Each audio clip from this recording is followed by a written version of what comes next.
Welcome children. Today I will discuss the question answers of the Shoemaker and For You or Democracy. First we will see the Shoemaker.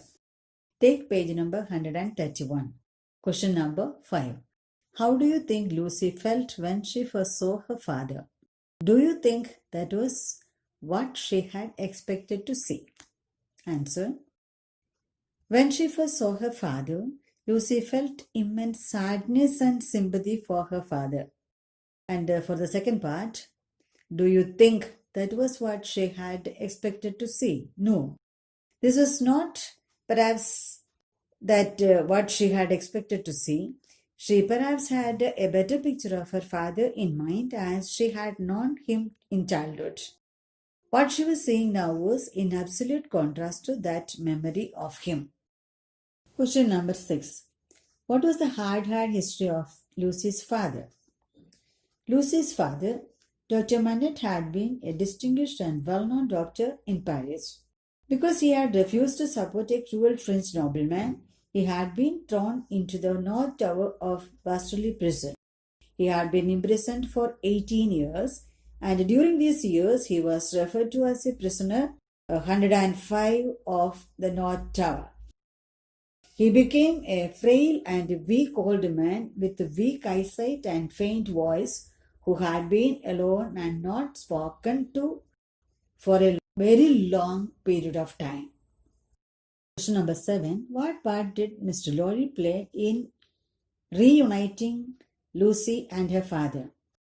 Mr. Lorry was Lucy's guardian after Dr. Manette had been imprisoned.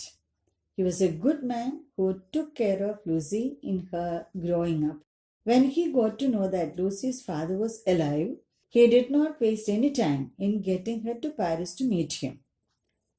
If he hadn't kept a lookout for Dr. Manette, they would not have met again.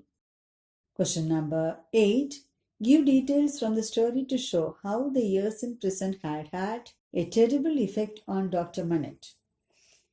The 18 long years that Dr. Manette spent in the prison had made him a broken man, who could not remember much, who was having difficulty paying attention, and who could not speak very much.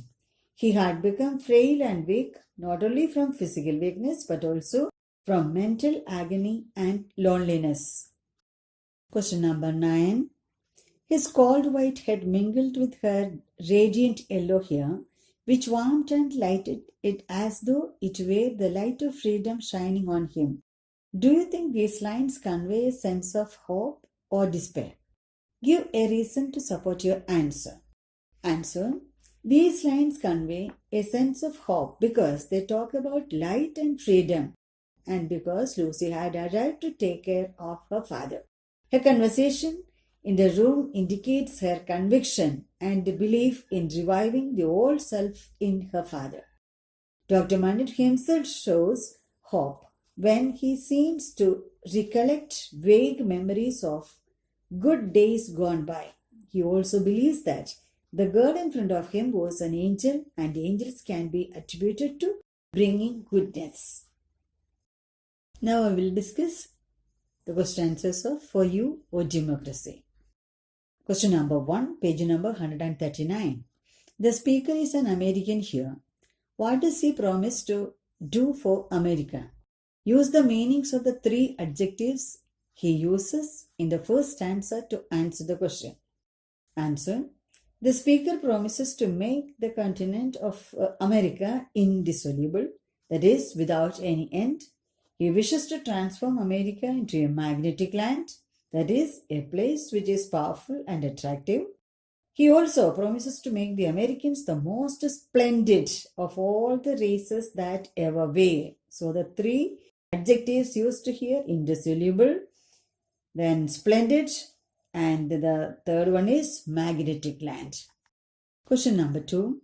Why does the speaker repeat a few lines in the poem? What do you think is the significance of those lines in the poem? The speaker repeats a few lines in the poem time and again in order to emphasize their importance. Give importance for that.